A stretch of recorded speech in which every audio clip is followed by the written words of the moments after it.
8-year-old Secoriea Turner. She was shot and killed last weekend by armed protesters who were blocking the road, against injustice. Not cops, protesters. And now an 8-year-old girl is dead, and Black Lives Matter is nowhere to be found. Shocker.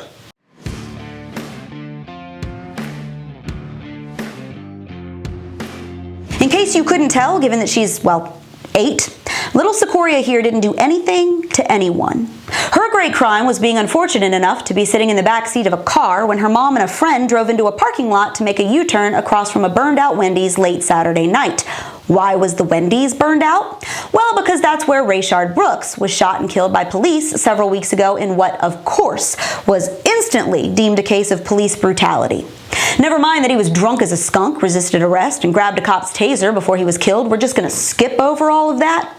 Because in response, protesters had illegally blockaded the area around the Wendy's, after it got burned down, remember, and set up an occupation to which the city had largely turned a blind eye. Until Secoriea and her mom tried to drive through it. Their car was confronted by a group of armed protesters who opened fire on the vehicle, hitting Secoriea. She was rushed to a nearby hospital where she died.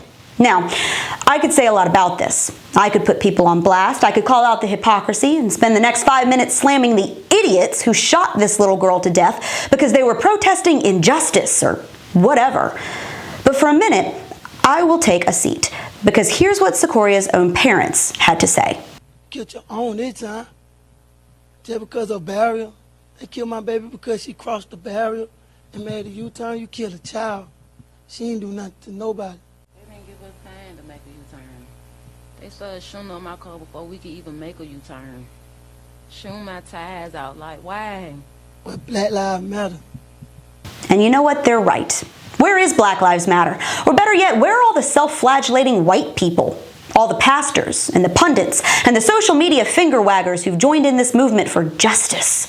Where's Dan Cathy, who was just telling us to shine black folks' shoes and repent for slavery after the death of George Floyd? He's from Atlanta. Where is he? Are thousands of people going to show up at this little girl's funeral?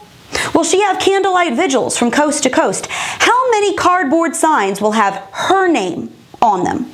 How about for Royda DeMarco Giles, who got caught in the crossfire when Montez Coleman, a black man, by the way, opened fire in a mall in Hoover, Alabama, also this past weekend?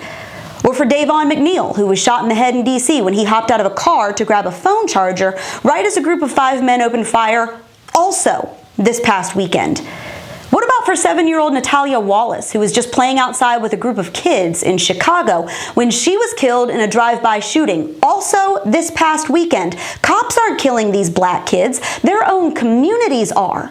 In fact, these kids alone amount to nearly half the total number of unarmed black men who were shot by police all last year, which was only 9, by the way. And all of these kids were killed in the last 72 hours. These are kids who didn't do anything to anyone. Secoriea Turner didn't get drunk, pass out in her car in a parking lot, get in a fight with police, steal a taser, and try to fire it at them. But the same protesters who are mad that a cop shot a criminal killed this little girl in the backseat of her mom's car for no reason whatsoever.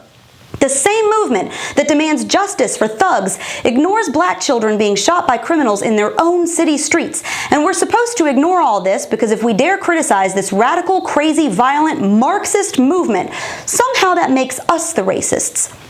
Except I didn't shoot this little black girl dead. Racial justice protesters did. I didn't shoot Royda Giles, a black man did. I didn't shoot Natalia Wallace. Criminals in Chicago did. And it doesn't help the black community one tiny bit to support a movement that ignores that because it cares more about the narrative than the truth. And that's your Reality Check, America. Make sure you subscribe to our YouTube page, like us on Facebook and Twitter. Stay sane out there.